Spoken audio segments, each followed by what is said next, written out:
నమస్తే welcome to our channel. TTD మాజీ chairman Bhumana Karunakar రెడ్డిపై కేసు నమోదైంది. అలిపిరి వద్ద ఒక విగ్రహం పరేశారని చెప్పి అది అత్యంత అవమానకరంగా అని చెప్పి ఆయన చేసినటువంటి వ్యాఖ్యలన్నీ కూడా అసత్యాలని చెప్పి డిప్యూటీ ఈవో ఆయనపైన కేసు నమోదు చేయగా కేసు నమోదైంది. మరి మొత్తానికి భూమన కరుణాకర్ రెడ్డి అరెస్ట్ అవుతారా? మరి గత కొద్ది కాలంగా చూసుకున్నట్లయితే టీటీడీ పైన రాజకీయ ప్రసంగాలు కానివ్వండి, రాజకీయ లబ్ధి కోసం టీటీడీ పైన చేస్తున్నటువంటి ఫేక్ ప్రచారాలు ఏ విధంగా చూడాలి, ఇటువంటి అంశాలన్నీ కూడా చర్చించడానికి మనతో పాటుగా ఉన్నారు ప్రముఖ రాజకీయ సామాజిక విశ్లేషకులు అంకమరావు గారు. నమస్తే సార్.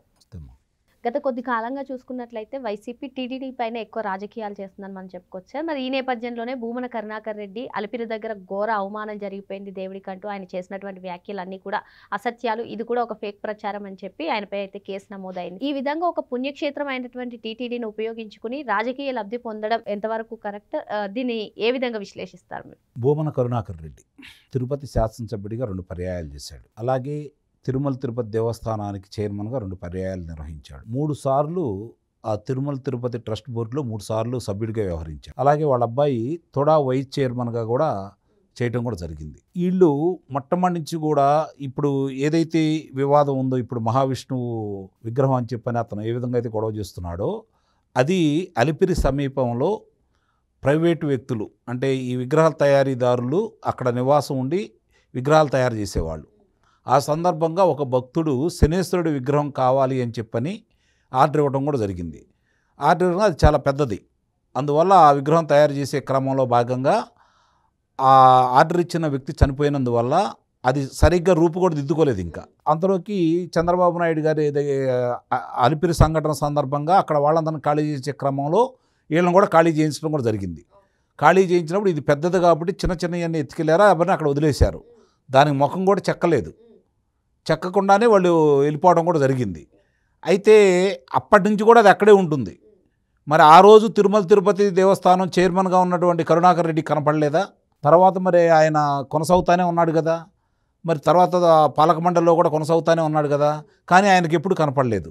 ఈరోజు కూడా అది మహావిష్ణువుది అపచారం జరిగింది, ఈ విధమైన కొత్త ప్రచారాన్ని ఎత్తుకున్నాడు. పదే పదే ఈరోజు తిరుమల తిరుపతి దేవస్థానం మీద అతను ఎందుకు దృష్టి పెట్టాడు అంటే, చంద్రబాబు నాయుడు గారు బిఆర్ నాయుడు గారిని నియమించినప్పుడే చంద్రబాబు నాయుడు గారు ప్రక్షాళన తిరుపతి నుంచే ప్రారంభిస్తాం, తిరుమల నుంచే ప్రారంభిస్తామని ఆయన చెప్పిన తర్వాత తిరుమల తిరుపతి నుంచి తిరుమలలో కావచ్చు, తిరుపతిలో కావచ్చు, వాళ్ళు చేసినటువంటి దోపిడీ కావచ్చు, చేసినటువంటి తప్పుడు పనులు కావచ్చు, ఆహారంలో కల్తీ కావచ్చు, నెయ్యిలో కల్తీ కావచ్చు, లేదంటే ఆ గోమాతలకి నాణ్యమైన దాణా పెట్టకుండా చంపిన విధానం కావచ్చు, ఆ ఆస్తుల్ని ఏ విధంగా కైకర్యం చేయాలో వాళ్ళు చేసిన విధానం కావచ్చు, చాలా విషయాల్లో కూడా వాళ్ళు చేసినటువంటి అవినీతి అక్రమాల విషయాల్లో బయట పెడతారు అన్న ఒకే ఒక్క భయం కొద్దీ పదే పదే ఏ విధంగా ఇప్పుడు ఏ ప్రభుత్వం మీద విమర్శించడానికి ఏమీ లేదు.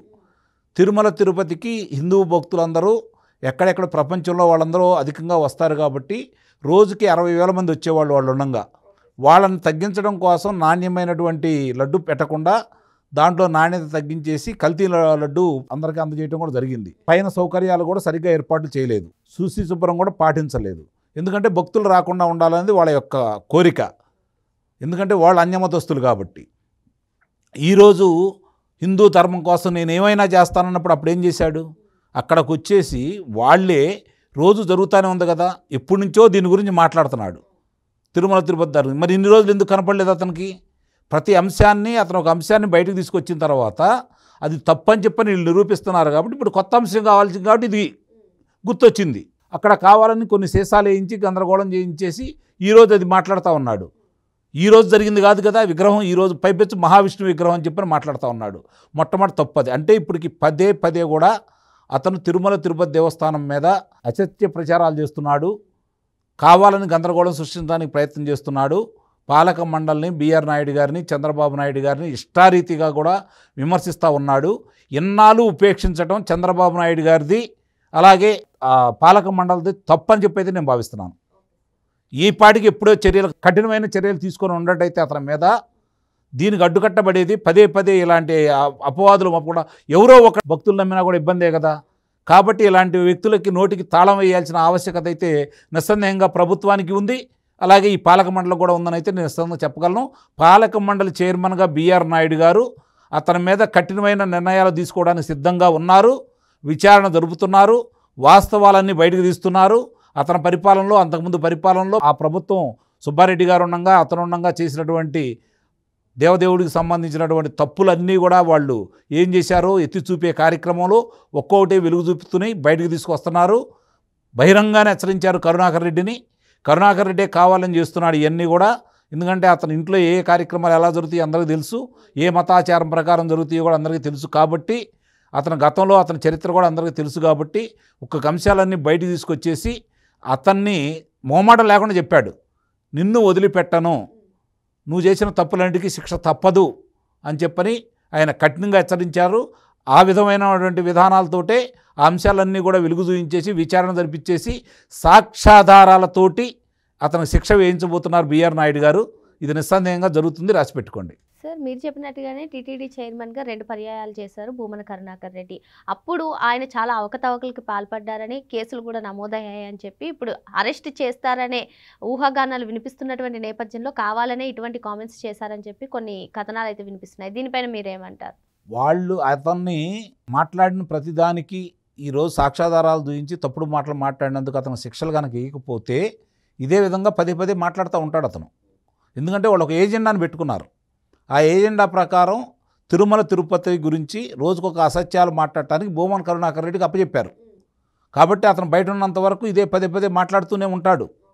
కాబట్టి అతని విషయంలో చైర్మన్గా చేశాడా, శాసనసభ్యుడిగా చేశాడా అనేది తీసి పక్కన పడేసి విచారణలో అతను చేసిన తప్పులన్నీ వెలికి తీయించేసి శిక్షలు వేయించగలిగినప్పుడే దీనికి అడ్డుకట్టబడిద్ది. అందుకే వీలైనంత తొందరగా ఆలస్యం చేయకుండా రోజు రోజుకి ఆ దేవదేవుడికి సంబంధించిన విషయాలన్నీ కూడా విపరీతమైన ప్రచారం చేస్తూ అసత్యాల ప్రచారం చేస్తున్నాడు. కాబట్టి వీలైన తొందరగా అతను నోటికి తాళం వేయాల్సిన ఆవశ్యకత అయితే ప్రభుత్వానికి, పాలక మండలికి ఉంది.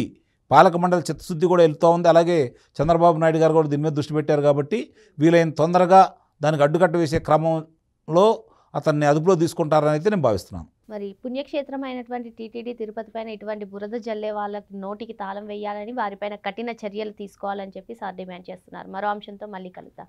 Thank you sir.